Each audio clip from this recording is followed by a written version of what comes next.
ನಮಸ್ಕಾರ ವೀಕ್ಷಕರೇ, Karnataka power TV ನ್ಯೂಸ್ಗೆ ತಮ್ಮೆಲ್ಲರಿಗೂ ಸ್ವಾಗತ. ವಾರ್ತೆಗಳ ವಿವರ. ಸಚಿವ ಕಾಶಪ್ಪನವರಿಂದ ಬಸವಜಿಯ ಮೃತ್ಯುಂಜಯ ಸ್ವಾಮೀಜಿ ವಿರುದ್ಧ ಮಧ್ಯೆ ವಾಗ್ದಾಳಿ. ಹುಬ್ಬಳ್ಳಿ ಪಂಚಮಸಾಲಿ ಪೀಠದ ಬಸವ ಜಯಂತಿ ಮೃತ್ಯುಂಜಯ ಸ್ವಾಮೀಜಿ ಹಾಗೂ ಅವರ ಬೆಂಬಲಿಗರ ವಿರುದ್ಧ ಸಚಿವ ವಿಜಯಾನಂದ ಕಾಶಪ್ಪನವರು ಮತ್ತೆ ವಾಗ್ದಾಳಿ ನಡೆಸಿದ್ದಾರೆ.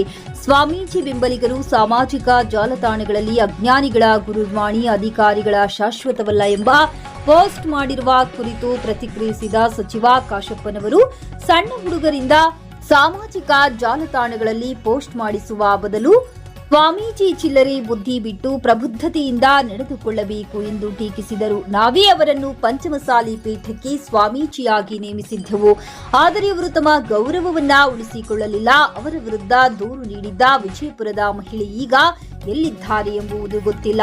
ನಮ್ಮ ಕುಟುಂಬ 50 ವರ್ಷಗಳಿಂದ ರಾಜಕೀಯದಲ್ಲಿದೆ. ಅವರಿಂದ ನಾವು ಬುದ್ಧಿ ಹೇಳಿಸಿಕೊಳ್ಳುವ ಅಗತ್ಯವಿಲ್ಲ. ಒಬ್ಬ ಗುರುವಾಗಿ ಹೇಗಿರಬೇಕು ಎಂಬುದನ್ನ ನಾನು ಹೇಳಿದ್ದೇನೆ. ಗುರುಸ್ಥಾನದಲ್ಲಿರುವವರು ಅದಕ್ಕೆ ತಕ್ಕ ಸ್ವಭಾವ ಮತ್ತು ಪ್ರಬುದ್ಧತೆ ಹೊಂದಿರಬೇಕು ಎಂದು ಕಿಡಿಕಾರಿದರು. ಸ್ವಾಮೀಜಿ ಪೀಠದಿಂದ ಹೊರಹೋದರೆ ಸಮಾಜಕ್ಕೆ ಬಡತನ ಬರುವುದಿಲ್ಲ, ನಮ್ಮ ಸರ್ಕಾರದ ಬಳಿ ಹೋಗುವುದಿಲ್ಲ ಎಂದು ಹೇಳಿದವರು ಮುಖ್ಯಮಂತ್ರಿ ಅವರ ಬಳಿ ಏಕೆ ಹೋದರು ಎಂಬುದಕ್ಕೂ ಉತ್ತರಿಸಲಿ ಎಂದು ಸಚಿವ ವಿಜಯಾನಂದ ಕಾಶಪ್ಪನವರು ಸವಾಲು ಹಾಕಿದರು. ವರದಿಗಾರರು ಮಹಮ್ಮದ್ ರಫಿ, ಬಳ್ಳಾರಿ ಜಿಲ್ಲೆ. ಸಮಾಜ ಬಡವ ಆಗಕ್ಕೆ ಸಾಧ್ಯ ಇಲ್ಲ. ಸಮಾಜ ಒಗ್ಗಟ್ಟಿದೆ, ಸಮಾಜ ಗೌರವ ರೀತಿಯಲ್ಲಿದೆ, ಸಂಘಟಿತರಾಗಿದ್ದೀವಿ. ಯಾವನೋ ಇವನು ಬಟ್ಟೆ ಧರಿಸಿಕೊಂಡು ಇವನು ಸ್ವಯಂಕೃತವಾಗಿ ಯಾರ್ದೋ ಮಾತು ಕೇಳ್ಕೊಂಡು ಅಲ್ಲ, ನಮ್ಮ ಸರ್ಕಾರಕ್ಕೆ ಸರ್ಕಾರ ಇರೋ ಮಟ್ಟನ ಹೋಗೋದಿಲ್ಲ ಅಂದವ್ರು. ಮತ್ತೆ ನಮ್ಮ ಮುಖ್ಯಮಂತ್ರಿ ಹತ್ರ ಯಾಕೆ ಹೋದ್ನಪ್ಪ ಇವ? ಯಾಕೆ ಹೋದ? ಎದಕ್ ಹೋಗಿದ್ದ? ಕೇಳ್ರಿ ಅವ್ನಿಗೆ ಪ್ರಶ್ನೆ. ಉತ್ತರ ಕೊಡು ಅಂತ ಹೇಳ್ರಿ. ಕಂಪ್ಲೇಂಟ್ ಮಾಡ್ರಲ್ಲ 3 ಕೋಟಿ ಕೇಳ್ಯಾರಂತ, ಅದಕ್ಕೆ ಮೊದಲು ಉತ್ತರ ಕೊಡು ಅಂತ ಹೇಳ್ರಿ ಸಮಾಜದವ್ರ ಬಂದು. ಆಮೇಲೆ ಇವ ಏನದ ಅನ್ನೋದು ಹಕೀಕತ್, ನಿಜವಾದ ಹಕೀಕತ್ ಗೊತ್ತಾಗತ್ತೆ. ಯಾವ್ದು ಸ್ವಾಮೀಜಿ ಮಾಡೋ ಪ್ರಶ್ನೆನೇ ಇಲ್ಲ. ಈಗ ನಾವು ವರದಿಯನ್ನ ಇನ್ನೊಂದು 2 ಕ್ಷೇತ್ರ ಬಾಕಿ ಇದೆ, ಬೀಳ್ಗಿ ಮತ್ತು ಮುಧೋಳ. ಇವತ್ತು ನಾನು ಹೋಗ್ತಾ ಇದ್ದೀನಿ ಲೋಕಾಪುರ್ಗೆ. ಸನ್ಮಾನ್ಯ ತಿಮ್ಮಾಪುರ ಸಾಹೇಬ್ ಕರ್ಕೊಂಡು JD ಪಾಟೀಲ್ ಅವರು ಅವ್ರ ಊರಲ್ಲಿಲ್ಲ, ಹುಷಾರಿಲ್ಲ. ಅವ್ರು ಬಂದ ಮೇಲೆ ಅದೊಂದು ವಿಸಿಟ್ ಮಾಡಿ ಬಹುತೇಕ ನಾನು ಸೋಮವಾರ ವರದಿಯನ್ನ ನಾನು ಸರ್ಕಾರಕ್ಕೆ ಸಲ್ಲಿಸ್ತೀನಿ. ಅದಕ್ಕೇನು ಸೂಕ್ತ ನಿರ್ಣಯ ಪರಿಸ್ಥಿತಿಯನ್ನು ನಾವು ಅವಲೋಕನೆ ಮಾಡಿದೀವಿ. ನಾವೇ ಸ್ಥಳೀಯ ಖುದ್ದಾಗಿ ನಾನೇ ಭೇಟಿ ಕೊಟ್ಟಿದ್ದೀನಿ ರೈತರ ಹೊಲಕ್ಕೆ. ರೈತರ ಸಂಕಷ್ಟವನ್ನ, ಅವರು ನೋವನ್ನ ನಾನು ಅರ್ಥ ಮಾಡ್ಕೊಂಡಿದ್ದೀನಿ. ಅದನ್ನ ನಾನು ಮುಖ್ಯಮಂತ್ರಿಗಳ ಹತ್ರ ವಿವರವಾಗಿ ತಿಳಿಸ್ತೀನಿ. ಖಂಡಿತವಾಗಿ ಅವ್ರು ನ್ಯಾಯ ಕೊಡಿಸುವಂತ ಕೆಲಸ ಮಾಡ್ತಾರೆ. ನೋಡ್ರಿ, ಅದು ನಮ್ಮ ಪಕ್ಷದ ವರಿಷ್ಠರಿಗೆ ಬಿಟ್ಟಿದ್ದು. ನಮ್ಮ ಪಕ್ಷದ ವರಿಷ್ಠರು ಏನ್ ನಿರ್ಧಾರ ತಗೋತಾರೋ ಅದಕ್ಕೆ ನಾವು ಬರ್ತೇವೆ. ಅಪೇಕ್ಷೆ ಬಹಳ ಐತಿ ಅಲ್ಲ, ಮನುಷ್ಯನಿಗೆ ಆಸೆಗೆ ಏನಾದ್ರು ಲಿಮಿಟ್ ಐತನ್ರಿ?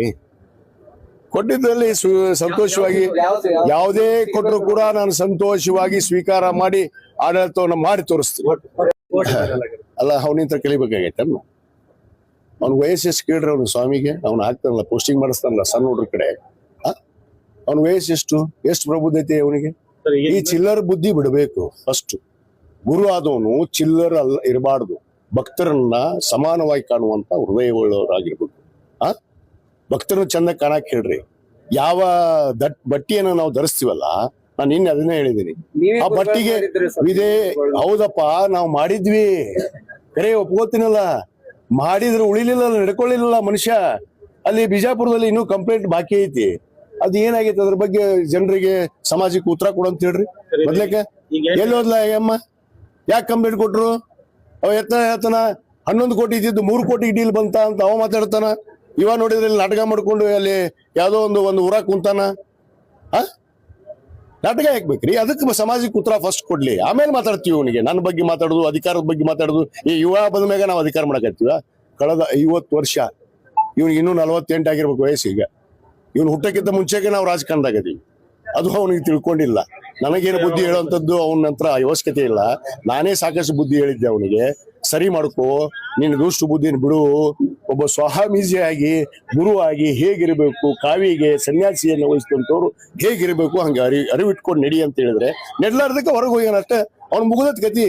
ಅವ್ನು ಇನ್ಮ್ಯಾಗ ನಾ ಮಾತಾಡೋದು ಅವ್ನ ಬಗ್ಗೆ Best. ಏನು ಕೂಸು ಬಡವ ನಂಗೆ ಸಮಾಜ ಬಡವ ಆಯ್ತಾ? ಸಮಾಜ ನೈಜ ಸುದ್ದಿಗಾಗಿ ನಿರಂತರವಾಗಿ ನೋಡ್ತಾ ಇರಿ ಕರ್ನಾಟಕ ಪವರ್ ಟಿವಿ ನ್ಯೂಸ್. ನೀವು ಇನ್ನು ನಮ್ಮ ಚಾನೆಲ್ ಸಬ್ಸ್ಕ್ರೈಬ್ ಮಾಡಿಲ್ಲ ಅಂದ್ರೆ ಕೂಡಲೇ ನಮ್ಮ ಚಾನೆಲ್ ಸಬ್ಸ್ಕ್ರೈಬ್ ಮಾಡಿ, ಲೈಕ್ ಮಾಡಿ, ಕಮೆಂಟ್ ಮಾಡಿ, ಶೇರ್ ಮಾಡಿ ಮತ್ತು ಬೆಲ್ ಐಕಾನ್ ಪ್ರೆಸ್ ಮಾಡಿ.